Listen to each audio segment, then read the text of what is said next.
Assalamualaikum warahmatullahi wabarakatuh. Yang terhormat kepada Bapak Dr. Joko Suharyanto, SEMM CPOD, selaku dosen pengampu mata kuliah Studi Kelayakan Bisnis kelas MJ 601. Saya Yati Kristiana dengan NIM 22020107069. Pada kesempatan ini saya akan membahas terkait tutupnya waralaba JCO, Donat dan Cafe di Indonesia pada tahun 2023. Latar belakang dari JCO Donat dan Cafe adalah waralaba asal Malaysia yang sempat booming di Indonesia sejak tahun 2005. Namun pada tahun 2023, JCO menutup seluruh gerainya di Indonesia karena penurunan penjualan dan persaingan ketat. Dalam analisis kelayakan bisnis dari beberapa aspek, di sini saya akan membahas terkait aspek pasar dan pemasaran, kemudian aspek teknis dan operasional, aspek finansial dan ekonomi, aspek hukum dan regulasi, aspek manajemen dan SDM, serta aspek sosial dan lingkungan. Yang pertama terkait aspek pasar dan pemasaran mengenai JCO Donat dan Cafe, yaitu brand kuat dengan konsep donat premium dan kopi, strategi lokasi di mal-mal besar, kemudian promosi agresif melalui media sosial dan kolaborasi dengan influencer. Penyebab kegagalannya yaitu perubahan selera konsumen, tren beralih ke minuman kekinian seperti bubble tea, kopi luwak, dan makanan sehat. Kemudian persaingan ketat.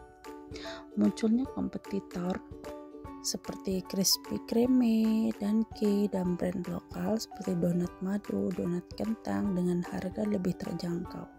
Kemudian harga relatif mahal. Donat JCO dianggap terlalu mahal dibandingkan nilai yang diberikan. Kemudian lemahnya diferensiasi produk. Produk tidak berkembang signifikan sementara kompetitor terus berinovasi. Yang kedua, terkait aspek teknis dan operasional.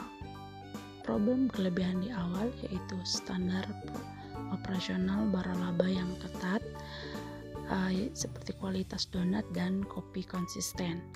Suplai bahan baku terjamin melalui sistem rantai pasok terpusat. Akan tetapi penyebab kegagalannya yaitu biaya operasional tinggi seperti sewa tempat di mall premium mahal sementara penjualan tidak menutupi biaya. Kemudian ketergantungan pada lokasi mall, yaitu ketika daya beli menurun, konsumen mengurangi kunjungan ke mall. Kemudian kurangnya inovasi produk seperti menu stagnan, tidak ada varian baru yang menarik. Yang ketiga, dalam aspek finansial dan ekonomi. Pendanaan kuat dari pemilik waralaba seperti Johor Corporation Malaysia. Kemudian omset tinggi di awal karena hype produk premium. Penyebab kegagalannya yaitu rasio biaya versi pendapatan tidak seimbang. Artinya biaya sewa, bahan baku impor, dan royalti waralaba memberatkan. Kemudian dampak inflasi dan daya beli menurun. Artinya harga donat dianggap tidak sebanding dengan nilai ekonomisnya. Kemudian kurangnya efisiensi, artinya tidak ada penyesuaian harga atau modal bisnis yang lebih hemat. Yang keempat terkait aspek hukum dan regulasi. Kelebihan awalnya yaitu legalitas waralaba jelas dengan izin dari Kementerian Perdagangan. Akan tetapi penyebab kegagalannya yaitu kenaikan pajak dan biaya impor.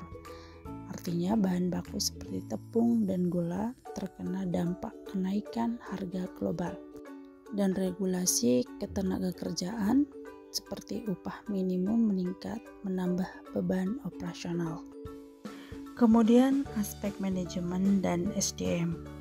Sistem pelatihan SDM terstandarisasi, akan tetapi penyebab kegagalannya yaitu kurang responsif terhadap perubahan pasar.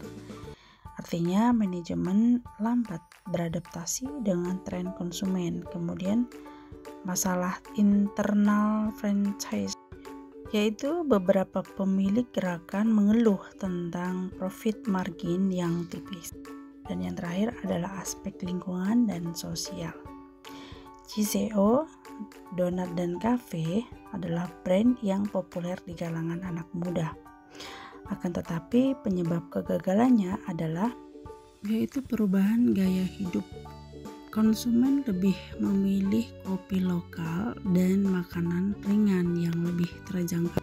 Kemudian isu kesehatan, artinya donat dianggap kurang sehat, mengurangi minat konsumen yang mulai peduli ke kesehatan.